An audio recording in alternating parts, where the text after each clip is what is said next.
you can see, only local sounds. Local is like a. I want to thank Sfiso Moyo for doing the interview with ENCA, which was a nice live crossing, just to show you how integrated and valid spaces like this are in bringing youth conversations, important conversations about our future and how we reimagine it to be. If you just tuned in live Mbizo, and you can be a part of all of this fun by following us on all our hashtags. We're on Twitter, we're on Instagram, we're on Facebook. It's WeUprising Youth at Soweto_surf at the Box Shop Lifestyle. So follow us, click on the link, and you will see there's a live streaming from YouTube, the Youth Mbizo. We're going to be continuing discussions about youth development, particularly in the business space, because as you know, Box Shop Lifestyle is all about giving small, medium enterprises a chance to be economically active. And this space basically harbors so much of the potential that exists in the township to circulate the financial flow of money, because that's the only way we're going to get free, if we actually have it amongst ourselves, circulating between ourselves, so that we can grow it, you know. So even make your way, come support local. All right. And also shout out to our sponsors. Shout out to, as we mentioned, the Box Shop Lifestyle and Soweto Surf. Also shout out to Lockup Sessions, Simplex Photography, and SJ Travel Tours. So bringing tourism and creativity all together. And what we're going to be doing now is entering into the business of the day. We had sober discussions, a segment called Sober Discussions, where one of our hosts hosted a webinar on actually discussing what it is we can do as youth in the entrepreneurship space, and chatting to different influences in business. So we're going to shoot live to that. And again, please, please, please, tell a friend, to tell a homie, to tell a sister's cousin to stream us live.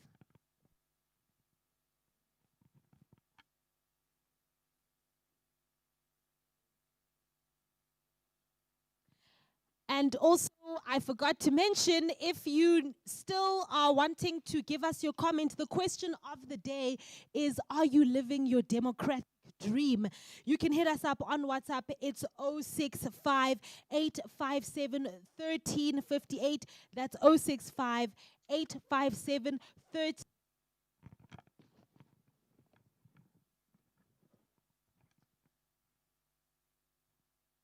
It happens. At least we're still giving you the live stream. And they played my song earlier on, you know. So today, unfortunately, your presence online.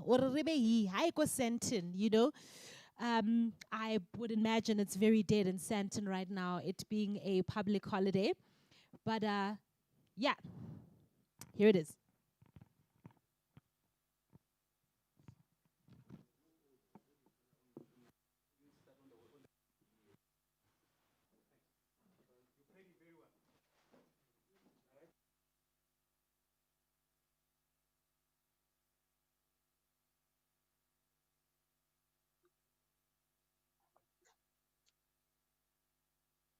Hi, everyone. Hello, still. Okay, I just want to see. So we've got Sfiso, we've got Tabiseng, Pindaba, and then we've got Pumzile. Who's missing? Is it Cass? Yeah, it's Cass, but that is Khotso of Legacy June. Yeah, Khotso. Okay. Do you want us to start? Yeah, we might as well kickstart the meeting. I'm not sure with Cass, Uguti, Kambani, but I think, yeah, let's just get into it and respect probably other people's time, you know. Okay, I'll just text Cass quickly and let her know that we are on, so she can join us in the middle. Hi, please join. Okay. All right, so welcome everyone. I'm excited to have you all. This is a big deal, Mhm, I think. mhm, Um, mhm. so I think let's start with the box shop. Let's start with you, Sfiso, about what June 16 Imbizo means, what we're going to be getting up to on the day, and why we're having this discussion.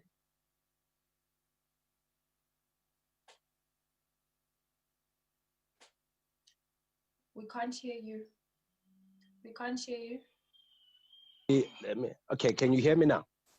Perfect. All right, so okay, thank you so much, Crystal, for hosting us today. The Bookshop Lifestyle basically has been running the June 16 event for the past 5 years, and in the past 5 years, I think we have done pretty well in terms of impact, especially in Vilakazi Street, and also continuously celebrating June 16 and making it part of our tradition and our genesis as the Bookshop.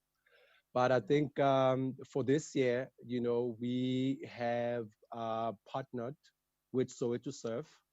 And what we have done, we are powering a movement called WeUprising under the hashtag campaign June 16 Mbizo.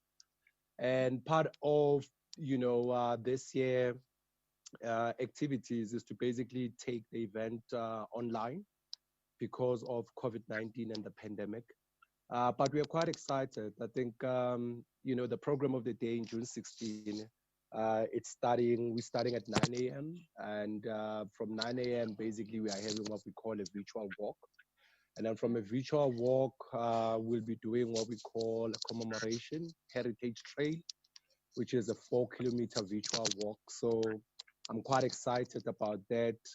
And then afterwards, we've done a little program for the kids. We will be having a puppet show and a bit of book reading so that parents, as they tune in, they can also get to, get their kids involved on the day.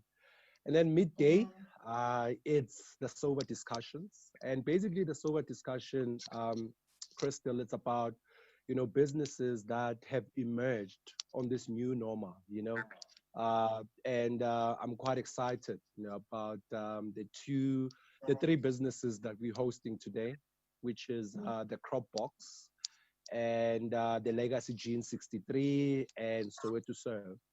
But Yes. particularly, Cropbox has taken a bold step and decided to launch during the time, when we are all trying to figure ourselves out.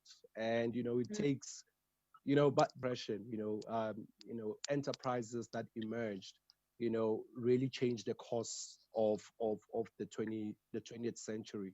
So I guess, with the emergence of these brands, it really set a tone to say these are the brands that we will be, interacting with in the future.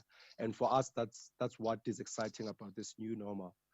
And yeah, as we move to the afternoon program, it's basically artists. So I'm quite excited that we're featuring, the band Orlando, Vince, and we have a couple of surprises that are coming through. But basically, is taking the very same event as we used to structure it and translating it into a digital platform. And that's basically what it's all about. We couldn't afford not to celebrate it this year, although we are having a pandemic, but we also have to remember the spirit and the bravery of the youth of 1976. So for us, it's very important that we continue with the legacy of it and continue to have these dialogues because they are very important. Yeah. Amazing. Amazing. I'm sure that a lot of people are excited. Those who know about it and all of the people that were still informing about the Imbizo are definitely excited and looking forward to it. There's so much to learn. And yeah, I'm hoping to get a lot of information through this session, and I'm sure we can all learn something from one another. Now, Swiso mentioned that Pumzile started the crop box right in the middle of Corona. What inspired you? And yeah, you can just give us a brief introduction into what the crop box does.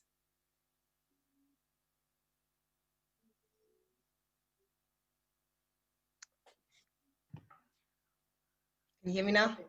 Yes, Okay, perfect. awesome. My name is Pumzile Chifinyise, and as Biso mentioned, I started the Crop Box a couple of weeks ago, and it is a fresh produce home delivery service.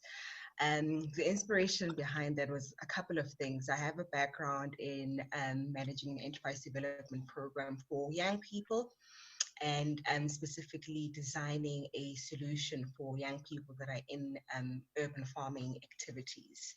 And so, since leaving corporate, it's become a passion point of mine for various reasons. I mean, from the first point, the technique of urban farming for me is something that is just so fascinating because it gives an opportunity to grow produce in a rapid amount of time as compared to traditional farming, which means that with the rise of urbanization and the increase of people coming into city areas, the demand for food definitely increases quicker than what we can actually manage. And so the ability to be able to grow food in a small space in a quick amount of time for me fascinated me. And most importantly, I liked how it interfaces digital tools, meaning that young people can actually get attracted into the practice of agriculture, which, as we know,